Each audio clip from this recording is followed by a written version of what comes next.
ಹುಣಸೂರಲ್ಲಿ ನಡೆದಂತ ಜ್ಯುವೆಲ್ಲರಿ ಶಾಪ್ನ ದರೋಡೆ ಕೇಸಿಗೆ ಸಂಬಂಧಿಸಿದಂತೆ ಈಗಾಗಲೇ ಪೊಲೀಸರು ಆರೋಪಿಗಳನ್ನು ಅರೆಸ್ಟ್ ಮಾಡಿದ್ದಾರೆ. ಆದರೆ ದರೋಡೆಯಾದಂತ ಚಿನ್ನವನ್ನ ಇಲ್ಲಿ ತನಕ ರಿಕವರಿ ಮಾಡೋದಕ್ಕಾಗಿಲ್ಲ. ಸುಮಾರು 10 ಕೋಟಿ ಬೆಲೆಯ ಚಿನ್ನ ರಿಕವರಿ ಆಗಿಲ್ಲ.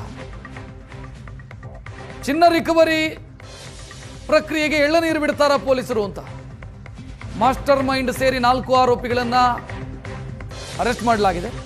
ಬಿಹಾರ, ಪಶ್ಚಿಮ ಬಂಗಾಳ ಮತ್ತು ಆಂಧ್ರದ ಆರೋಪಿಗಳು. ಕಳ್ಳರು ಕದ್ದ ಚಿನ್ನ ಅಂತಾರಾಷ್ಟ್ರೀಯ ಮಟ್ಟದಲ್ಲಿ ಮಾರಾಟ ಆಗಿದೆ ಹೈಟೆಕ್ ತಂತ್ರಜ್ಞಾನದ ಸಹಾಯದಲ್ಲಿ ಅಂತ ಮಾಸ್ಟರ್ ಪ್ಲಾನ್ ಮಾಡಿ ದರೋಡೆ ಆಗಿತ್ತು. ಸದ್ಯ ರಿಕವರಿ ಆಗಿಲ್ಲ. ಚಿನ್ನ ಇಲ್ಲಿಯವರೆಗೂ ಕೂಡ ರಿಕವರಿ ಆಗಿಲ್ಲ.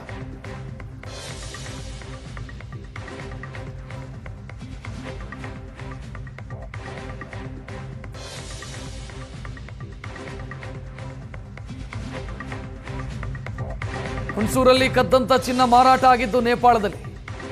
ಮಾಹಿತಿ ಸಿಕ್ಕರೂ ಕೂಡ ನೇಪಾಳಕ್ಕೆ ಹೋಗಿ ರಿಕವರಿ ಮಾಡೋದಕ್ಕಾಗಿಲ್ಲ ಪೊಲೀಸರಿಗೆ. ಚಿನ್ನ ಕದ್ದು ಬೇರೆ ದೇಶಕ್ಕೆ ಚಿನ್ನ ವಿಲೇವಾರಿಯಾಗಿದೆ ಅನ್ನೋ ಮಾಹಿತಿ ಇದೆ. ಆರೋಪಿಗಳನ್ನು ಬಂಧಿಸಿದ್ದಾರೆ. ಚಿನ್ನ ರಿಕವರಿ ಆಗಿಲ್ಲ. ಮೈಸೂರು ಪೊಲೀಸರು ವಿಚಾರಣೆ ನಡೆಸಿದ್ರು ಕೂಡ ಚಿನ್ನ ಎಲ್ಲಿ ಹೋಯಿತು ಅನ್ನುವಂಥ ಪ್ರಶ್ನೆಗೆ ಉತ್ತರ ಸಿಕ್ಕಿಲ್ಲ. ನೇಪಾಳದಲ್ಲಿ ಮಾರಾಟ ಆಗಿದೆ ಅನ್ನೋದಷ್ಟೇ ಪೊಲೀಸರಿಗೆ ಸಿಕ್ಕಿರುವಂಥ ಮಾಹಿತಿ. ಇಂಟರ್ನ್ಯಾಷನಲ್ ನೆಟ್ವರ್ಕ್ ಇದೆ. ಆ ನೆಟ್ವರ್ಕ್ ಅನ್ನು ಬಳಸಿ ಚಿನ್ನ ಮಾರಾಟ ಆಗಿದೆ. ರಿಕವರಿ ಮಾಡೋದಕ್ಕೆ ಸಾಧ್ಯ ಆಗಿಲ್ಲ.